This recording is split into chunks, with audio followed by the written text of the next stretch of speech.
tinanggap ko yung hamon ninyo na maging tatay.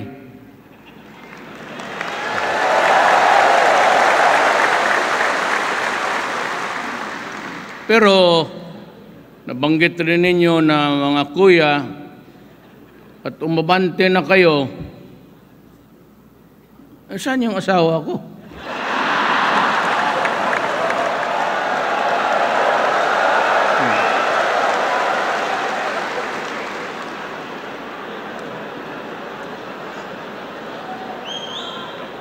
Tatay man kaya ako.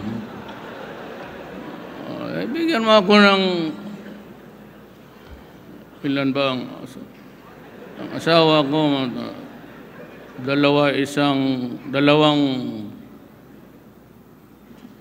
ay bang kukumakasya pa sa sweldo ko po. Dalawa pa siguro, okay na.